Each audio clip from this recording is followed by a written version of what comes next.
let's go over to some headlines in the Lone Star State, both in Texas high school football and Texas college football. I'm going to start off down in Edna, where head coach Jimmy Mitchell has been reassigned by the Edna ISD school board back in February. His contract was non-renewed after 3 straight semifinal appearances in the playoffs. Last year, they went 14-1, which tied the single-season best records since 1965 and 1991. Then in February, as we mentioned, Edna ISD votes to not renew his contract. After he is non-renewed, Jimmy Mitchell requests reassignment, and Edna just granted that this week, as reported by Matt Stepp. Stepp also reports that Mitchell is not done coaching and is actively seeking another job. I think he's going to be a coach in hot commodity. He's 38-6 over his last 3 years, 3 straight state semifinal appearances. I believe he was also on the 1990 or 2001 coaching staff, where Edna got to the state title game and lost that one. So Jimmy Mitchell, a longtime Texas high school football coaching veteran. He's made multiple stops, including Manor, I know, and he should be back on the market here pretty soon. In other news that broke late Monday night after we were done recording, Dallas Wilson is back open. It was reported last week that DeSoto longtime assistant head coach, defensive coordinator Paul Beatty had taken the Dallas Woodrow Wilson head coaching job. But then this Monday, the principal at Woodrow Wilson texted the coaching staff and said, hey, Beatty's not going to be around at the football workouts this week.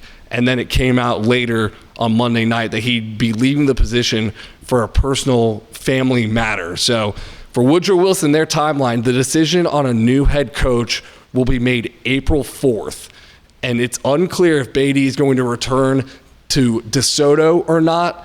His status is up in the air, but Woodrow Wilson has reopened their coaching search, reaching back out to coaching candidates, and it will be announced on April 4th. That is, again, per Matt Stepp. Both of these high school coaching newses were broken by Matt Stepp. You can find all his writing on TexasFootball.com. He is all over the coaching search carousel. As we are now out of spring break, there are still late-breaking high school jobs coming open, so keep it locked in on TexasFootball.com with Matt Stepp for all of that. On the college side, the University of Baylor University, has hired a general manager and an assistant general manager. Aaron Hunt, Texas Tech's all-time leading sacker. He's been with Baylor since 2021 as a recruiting and personnel assistant.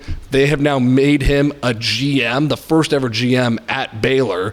And Anthony Morrow, who is now the assistant GM, he was at Georgia as a player personnel coordinator last year. We have seen in college football in general, general managers becoming a big prevalent position as the college football gets more NFL style. It's very interesting to note about these positions that sometimes, and I'm not saying this is happening at Baylor, they are given top-down control of the football program, like we saw with Stanford GM Andrew Luck, the former Heisman Trophy finalist, NFL first overall pick. We saw how he fired Stanford's head coach Troy Taylor after there was multiple investigations into mistreatment of workers within the staff. And that was an Andrew Luck decision as GM. That was not an athletic director. So again, I'm not saying this general manager has all the top-down control at Baylor, but you're starting to see as college football money starts flowing into the game, they're starting to get general managers, which is more of an NFL-style model. It's just something to keep watch of at all of these colleges that are going to start having general managers here pretty soon. What does it look like between the athletic director and the general manager, the delineation of responsibilities? That news was broken by CBS Sports. VNA, that'll do it for our headlines. I like it. Yeah. Good stuff. After spring break, we still got news rolling all in about the coaching carousel. So that'll do it for our Lone Star State headlines.